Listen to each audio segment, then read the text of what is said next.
So my inspiration is this Natalie Lete. You probably say Natalie a bit more French and beautiful than the way I'm saying it, but I absolutely adore this artist. She's one of the artists that I absolutely love. So I'm going to talk about how you can be inspired by someone but not actually copy them, and kind of take what you love about them and kind of rewrite it in your own way. So I love this. I mean, there's so many beautiful pages in this.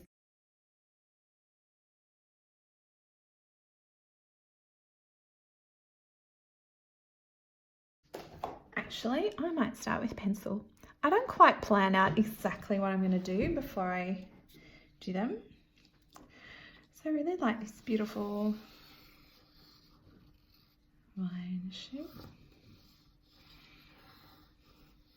So yeah, one of the problems that I have, well, it's not really a problem, it's just what it is that there's so many artists that I absolutely adore that I end up kind of worshipping them and not doing my own thing. Oh, but I'm finding this is quite nice. So I've just intuitively started drawing this kind of pattern. And I'm feeling like my hand, the pencil does not want to leave the page.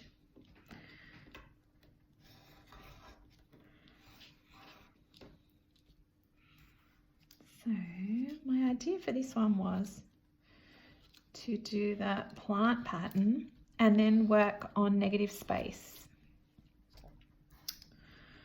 So my training originally was fine art. So I got into fine art straight from year 12 into a fine art degree, which is kind of young. Most people develop a folio beforehand. I'm going to use this brush, which has got a nice kind of pointed tip. And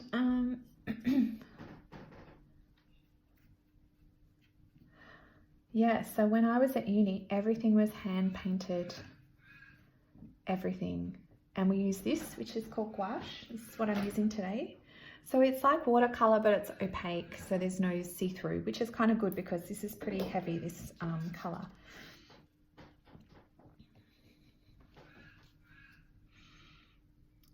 So what I'm going to do is, I might make it a little bit darker actually. Yeah, so I keep getting distracted. I'm going into like normal painting mode, which is, I don't have to explain what I'm doing. So that shows that I'm getting more relaxed, so that's good. Anyways, what I was going to say was, when I was at uni, everything was hand painted. So I was probably one of the last generations to, it's a little bit dark now. So sometimes color mixing is another art. So I'm really grateful that I actually learnt in paint, because I think because when you're a uni student and you're quite broke, you kind of usually start off like with the gouache. So you guys probably know this, but the primaries, you can pretty much make everything from a primary color. And because you don't have that much money, you have to really, you don't go out and buy like 50 colors. It was just impossible. I mean, we were all just so broke. We had supermarket jobs and we, you know, we just didn't have the money. So you become really good at color mixing because you have a really small palette to work with, and you just have to make do. You can't afford to buy the color in every single tube, and you just have to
Probably if you were creating artwork that was a bit more archival quality, you might not.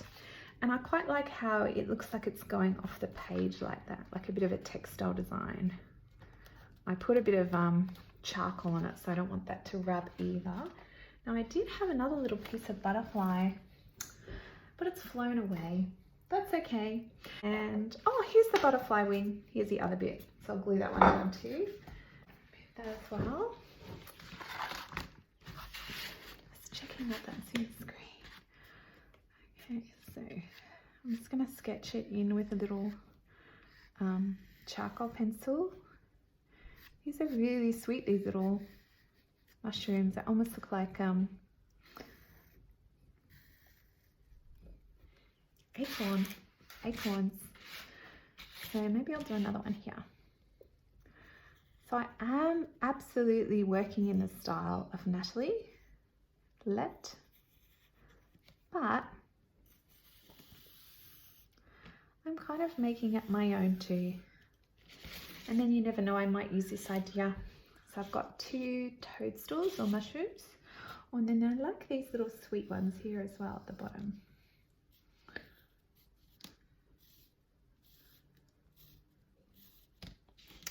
And then I'm going to do, it's not drawing over the, so it's drawing really well over the gouache, but over the Gelplate print, it's not going so well.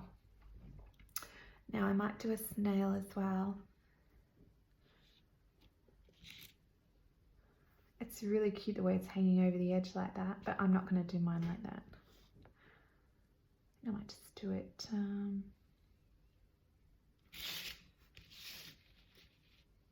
I'll do one here.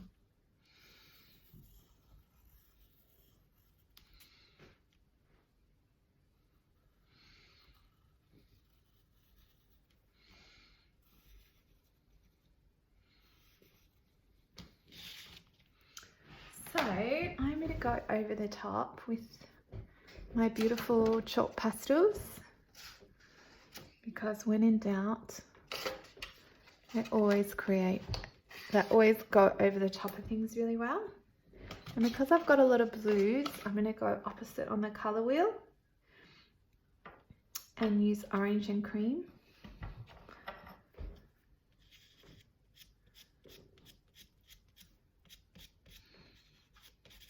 So as I was painting the leaves, I went to paint them in my typical way, but then I kept referencing Natalie Lete's leaves, and they were really painterly. And when I actually looked at them, some of them were like super messy. They weren't even that tidy. And I thought, wow, that is so cool. Like some of them were just quite rough. Some of them were beautifully painted, and some of them were just like rough, smudgy lines. And I was like, I'm going to take that for when I do something else. So, you know, I might draw a flower or something else from nature, and that's an element of the way that she works that I didn't pick up just by looking at. I had to actually do it to pick it up. So I've just put in a couple of mushrooms, and I'm just going to keep it kind of rough and naive actually, because that's kind of her drawing style, which I realise that's what I love about it as well.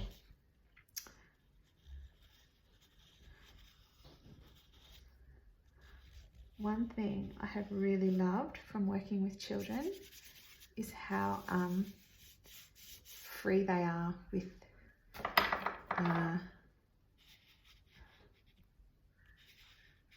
making art. Like, they're not scared at all. They don't, I don't know, sometimes I'm like, slow down, what are you doing? And they're just like, go for it. I don't know if I like that as much. But the good thing about charcoal is you can go over the top.